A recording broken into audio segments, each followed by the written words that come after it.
안녕하세요. 사는재미연구소 슝슝입니다. 코트카드 16장에 대해서 이제 말씀드릴 시간입니다.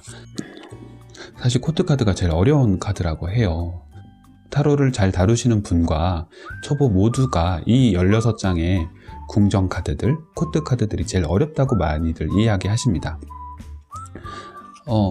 그 이유가 분명히 이 코트카드들은 한 명 한 명이 어떤 캐릭터를 나타내고 있습니다. 뚜렷하게요. 하지만 타로 카드는 그 캐릭터에 대한 위치뿐 아니라 어떤 상황에 대한 위치에서도 나오잖아요. 그러니까 분명히 상황이나 방해물 이런 것들로 이제 등장한 카드인데 어떤 캐릭터가 분명히 드러나니까 그러면 이 캐릭터가 연상되는 사람이란 말인가? 아니면 어떤 의미일까? 이런 캐릭터는 어떤 상황을 의미하는 걸까? 이런 게 조금 혼동되고 헷갈린다고 말씀하세요. 저도 헷갈릴 때가 있고요. 그런데 이제 그런 헷갈림은 사실 한 장 한 장의 카드를 완벽하게 이해해야 되고 완벽하게 해석해야 된다라고 하는 어떤 완벽주의 때문에 일어나는 일인 것 같습니다. 사실 저도 7장, 8장의 타로 카드를 펼치고 해석을 하려고 그럴 때, 그리고 저는 한 장 한 장 긴박감을 이제 유지하기 위해서 한 장 한 장 넘길 때 잘 해석이 안 되는 카드들이 늘 있거든요. 그럴 때는 그 한 장에 꼭 머무르려고 하지 마시고 나머지 카드들을 같이 이렇게 열어보신 다음에 그런 카드의 맥락에 따라서 이 카드를 해석하시면 됩니다. 네. 그리고 그 해석이 어색하다고 하면 잘 모르겠다고 이렇게 생각되시면 질문자 분이 계시잖아요. 고민을 오래 가지고 계신 그분한테 다른 카드들은 다 이런 뜻인데 이 카드만 유독 어떤 카드인지 잘 보이지 않습니다. 당신이 생각하기엔 어떤가요? 라고 되물어도 오히려 되게 중요한 힌트를 얻을 수 있기 때문에 꼭 혼자서 한 장 한 장 모두 이제 해결하려고 하기보다 맥락을 살펴보고 질문자에게 물어도 보고 이건 타로 상담을 하는 되게 노하우입니다. 꼭 기억해 주시면 됩니다. 이제 그럼 본격적으로 16장의 코트카드 설명을 하겠습니다.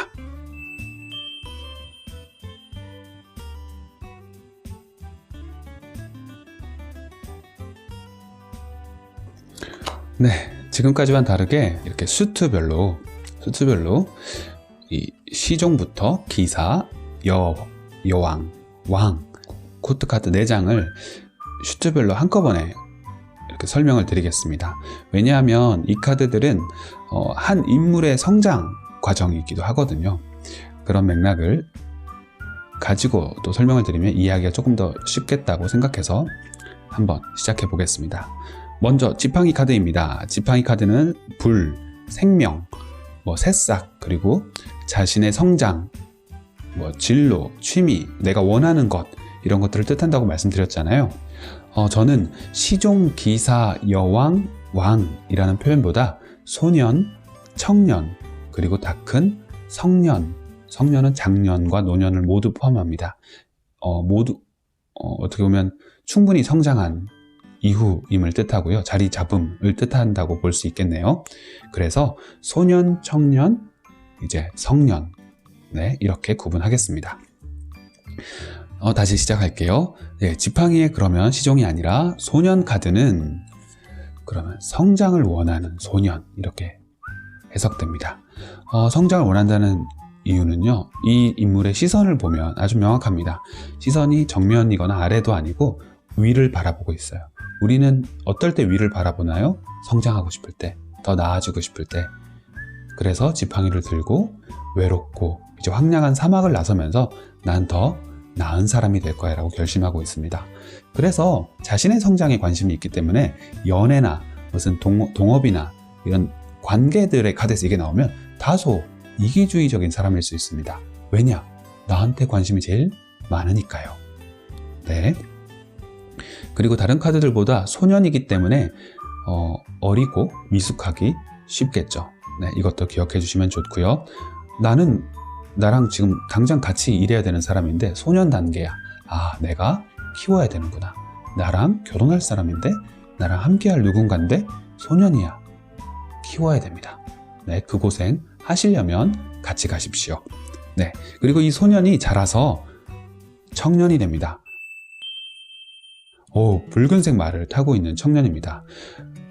이제 조금 성장했나 봅니다. 가장 좋은 튼튼한 말을 타고 사막을 혼자 막 뛰어다니고 있습니다. 그래서 가장 열정과 카리스마가 넘치는 청년이기도 합니다.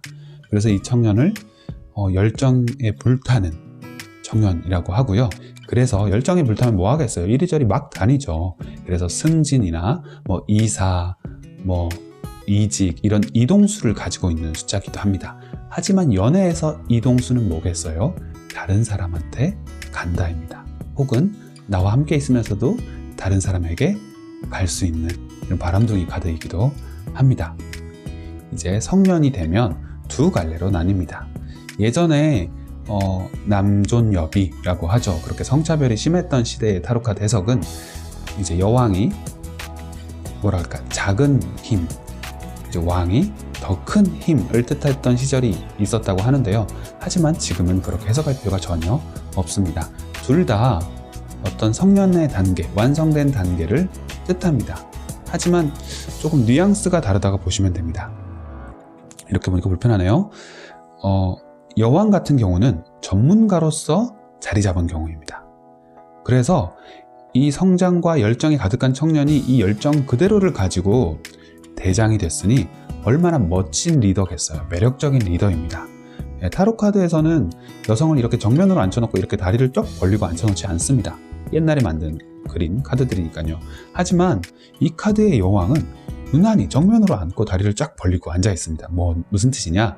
이것을 성적인 매력이라고 표현하기도 하지만요. 그거는 어떤 나를 그렇게 성적으로 드러나야 되는 이성을 만나거나 사랑하는 사람을 만나야 되는 자리에서나 그렇겠지만 사실은 일반적인 나의 매력, 나의 자신감, 나의 카리스마 이런 것들을 뜻합니다.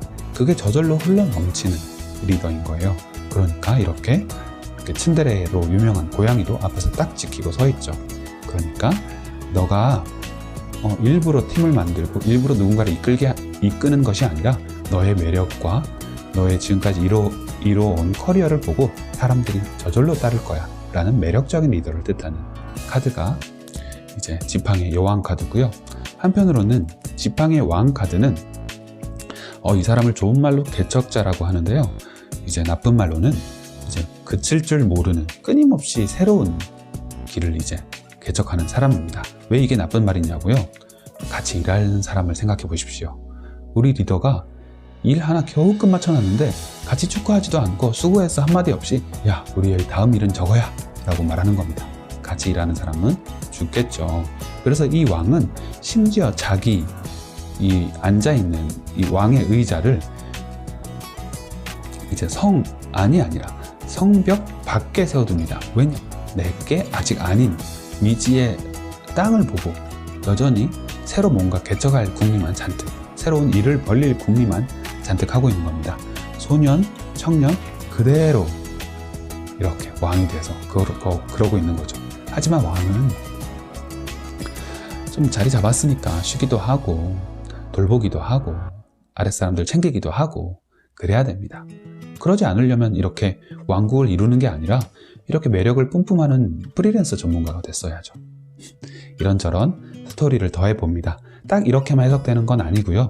자리를 잡았는데 야 너는 여전히 새로운 것을 원하는 사람인가 보다.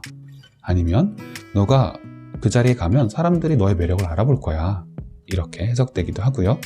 이 코드카드들이 또 상황에 출연했을 때 제가 사례에서 이 코드카드들이 인물뿐 아니라 상황과 장애물이나 이런 여러 가지 방식으로 해석되는 걸 또 보여드릴 수 있으면 좋겠네요. 네, 끊어가지 않으려고 그랬는데 시간이 너무 많이 지나고 있습니다. 네, 그러면 오늘은 전반적인 설명도 하고 했으니까 이제 다음 시간에 나머지 컵과 검과 펜타클 카드를 함께 볼 수 있으면 좋겠네요. 들어주셔서 고맙습니다. 언제든지 질문이 있으시면 댓글로 남겨주시면 제가 답을 달아드릴 거고요. 타로를 혼자 공부하면서 이런 게 궁금하다, 이런 게 참 어렵더라 하는 것들이 있으시면 또 댓글로 달아주세요.